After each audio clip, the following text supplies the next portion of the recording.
My name is Phyllis, and at 35 years old, I was starting to really think about things. Though I said it offhandedly that day when someone at my sister's baby shower asked, "So who's next?" I smiled and answered casually, "I was actually thinking about it, just to fill the air." My mom burst out laughing before I could even blink. "Please don't," she said, with that half-joking, half-mean kind of cheerfulness that sounds like love if you squint hard enough. My husband smiled too, the same small, agreeing grin that told me everything I needed to know. I didn't argue. I just stood up, smoothed my dress, and quietly walked out. By the next morning, my phone screen was lit up, 57 missed calls. If you've ever felt betrayed by the very people who were supposed to be your foundation, your safe place, then you already understand what that silence afterward feels like. For context, I'm married, no kids. Depending on which family member you ask, that makes me selfish, unlucky, or the smart one who knew better. It changes by the day, like the weather. My younger sister Haley, though, she's the golden one, 4 years younger but always 10 steps ahead. The planner. The one whose life feels like a Pinterest board brought to life. She's the type who announces her pregnancy like it's a cinematic event. Matching outfits, fairy lights, a photo caption that reads, "Baby J arriving this spring," in delicate looping script. And honestly, it suits her. She's the kind of person who gets applause for showing up late. The baby shower was last Saturday, hosted at my parents' house, naturally. I arrived early because of course I did. That's my role. The setup crew, the organizer, the one who fills in the gaps no one else notices. I brought extra ribbon, dragged an old folding table from the garage, and cut out little pink signs by hand. I baked lemon bars, labeled the water bottles, taped up decorations. My name wasn't on the invitation, but that wasn't unusual. It never is. Haley floated in half an hour late, wearing a soft white maternity dress and blush ballet flats, her hair perfectly curled. The entire room clapped when she walked in. My mom practically tripped over herself to make her comfortable, pulled out a chair, fluffed a pillow, adjusted the lighting like we were on a photo shoot.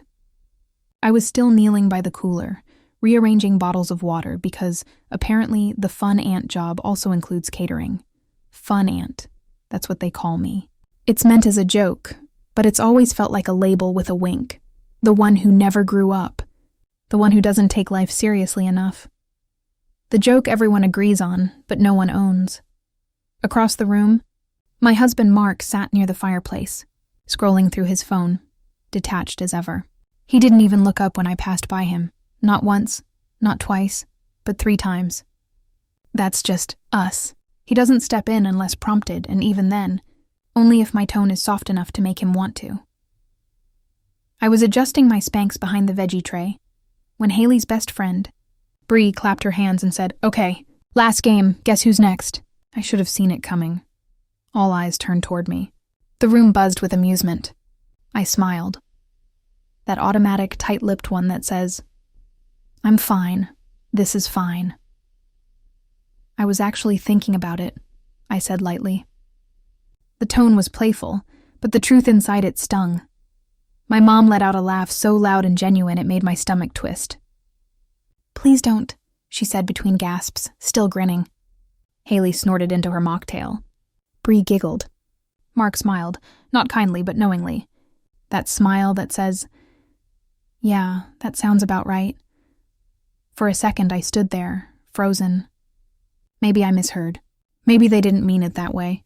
But then the conversation rolled right along like nothing had happened. No one stepped in. No one said, "That wasn't fair," or, "Come on, give her a break."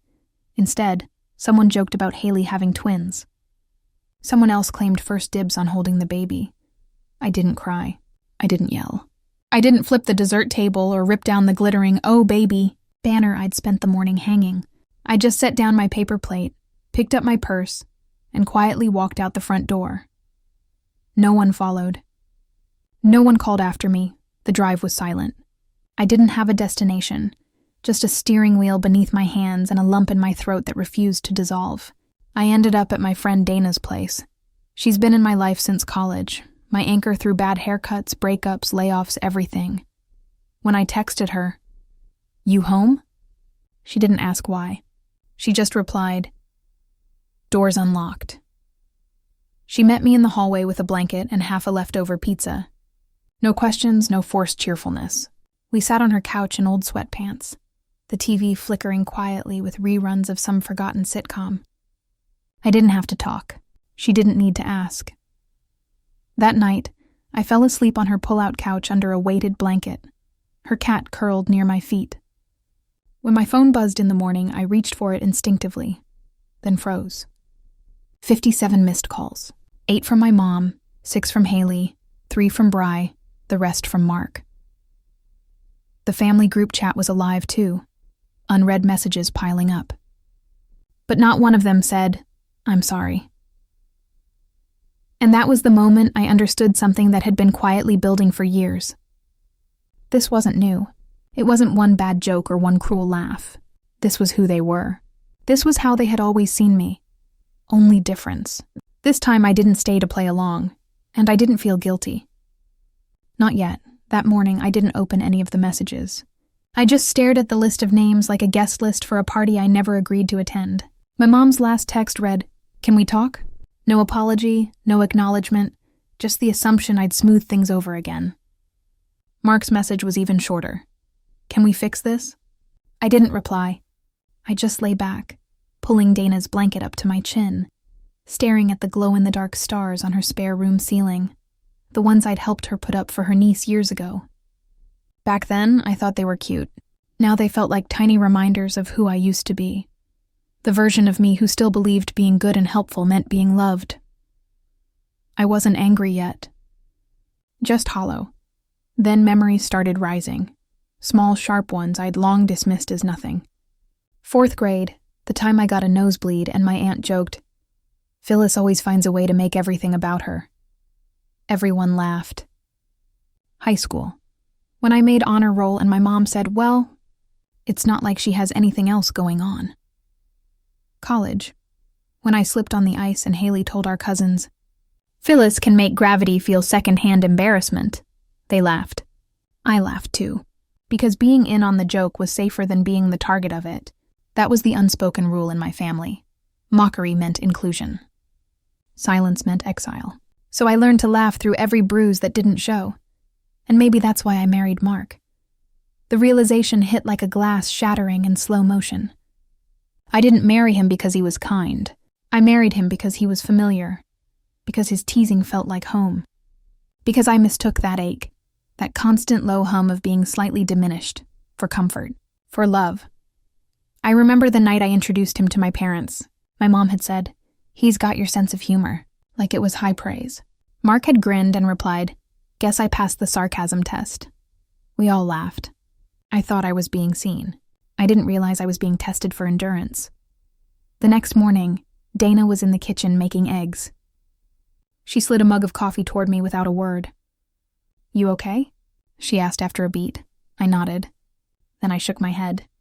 "I think I married my family." She gave me a look. "That's not ideal. I mean it," I said. "They speak the same language. It's just different dialects." She leaned against the counter.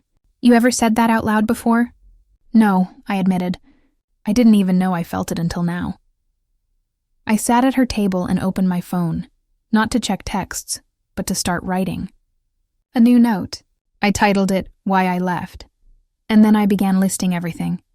Not just the baby shower. That was just the final straw. It was all the little cuts before it, the slow erosion of self-worth disguised as laughter. Thanksgiving 2018. Mark jokes I burn water. Everyone laughs. 2019. Mom says she hopes my future kid gets Mark's brain and her patience. 20. Haley makes a slideshow for Dad's birthday. I'm in 2 photos. Both unflattering. 2021. Mark and Dad joke at dinner that I'm the difficult one. 2022. Family game night. Mark mimics my voice during charades. The answer everyone yells? Phyllis. 2023. My own birthday. Mark gives me a card that says, "Still not pregnant, but at least you're fun." I laughed every time, because crying would have meant admitting it hurt. Dana walked past, glanced at my phone. "You're building a case file," she said softly. I guess I am. Good, she said. You'll need it. That afternoon, my mom called again. I didn't pick up. I scrolled through our last messages instead, a meme she'd sent me months ago. A cartoon woman crying into a wine glass. Caption: When your eggs are aging and so are your standards. 3 laughing emojis. I'd replied, haha, rude. She'd written back, you know I'm joking. Love you. I believed her then. Now I wasn't so sure. Mark hadn't texted again, but I reread our old messages anyway, searching for the moment things had turned mean. Maybe they never had. Maybe they'd always been this way.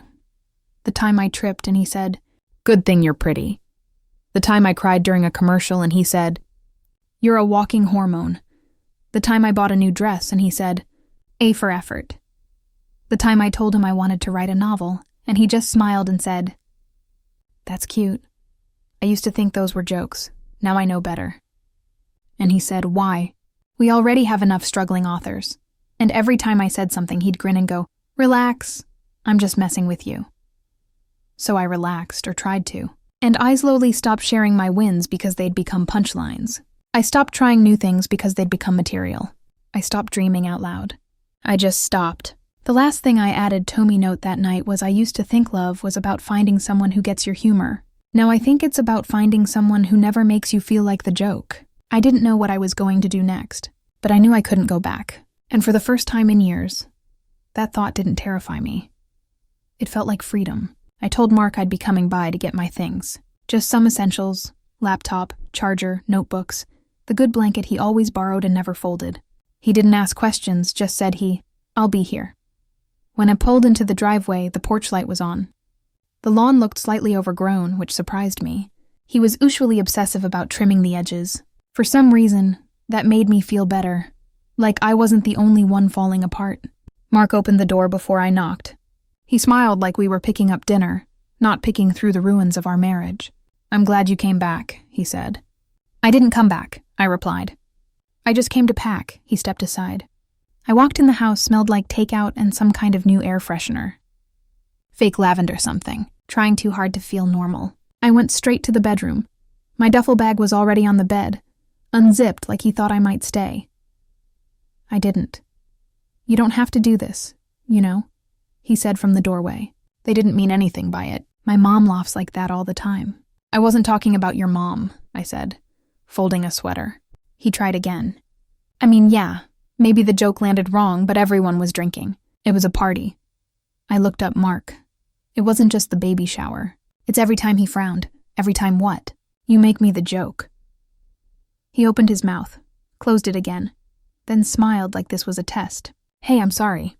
I shouldn't have laughed. You know I love you.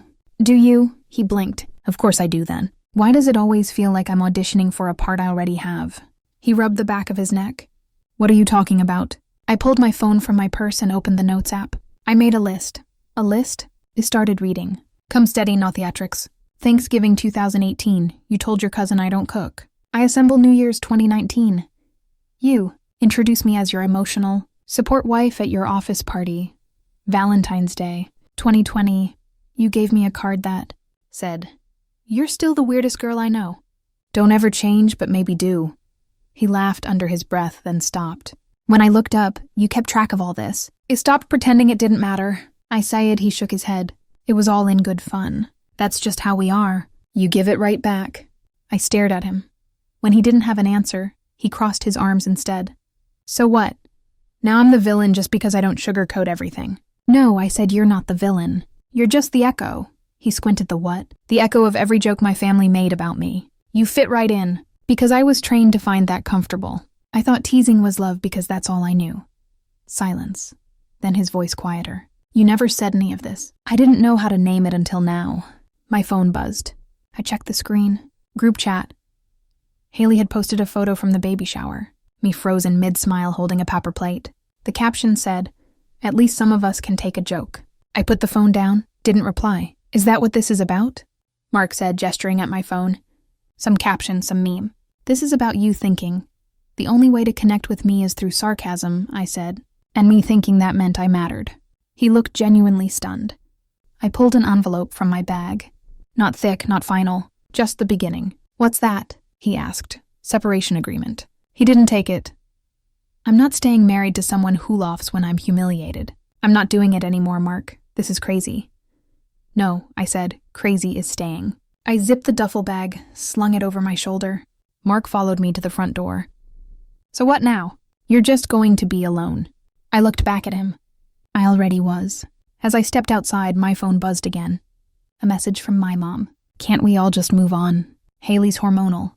You're too sensitive. Everyone's exhausted." He screenshotted it. Added it to the folder I titled Reasons I Left. Before I drove away, I opened the family group chat for the first time in days typed. To be clear, I'm not overreacting. I'm just done performing. Then I hit leave group. The next day, I signed a lease on a small one-bedroom with creaky floors and too much light. It wasn't perfect, but it was mine. That night, while unpacking my books, someone knocked on the door. I looked through the peephole. It was my mom. I didn't open it. She called through the door. "Phyllis, I know you're in there. This has gone far enough." I opened the door halfway. She gasped a little when she saw me. "You look thin. I'm fine. I'm worried about you." "No, you're worried about appearances." Her face twitched. "You're breaking this family apart." I held the door a little wider. "No." I said, "I'm breaking the pattern." She flinched. I waited. "You think you're better than us now?" She snapped. "No." I said, "I think I'm finally learning. I deserve better." Then I closed the door. No slamming, just a click. Inside, I sat down on the floor next to a half-unpacked box. I didn't cry. I didn't rage. I didn't second-guess. I just sat there and breathed. Not everyone will understand this feeling, but when you've lived your whole life twisting yourself into the shape that other people find funny, stepping out of that shape feels like freedom, even if it's lonely at first, even if it's quiet. I was alone, but I was free, and that felt like a start. Mark didn't reply right away when he left. Not after the folder. Not after I calmly laid out every insult, every moment of public humiliation dressed up as humor. I thought maybe Heffinally got the message. But I should have known better because 2 days later, I started getting messages again. This time from my mom. "He says he's sorry. Maybe you were too emotional. It's just who he is, Phyllis. Don't throw your marriage away over a tone.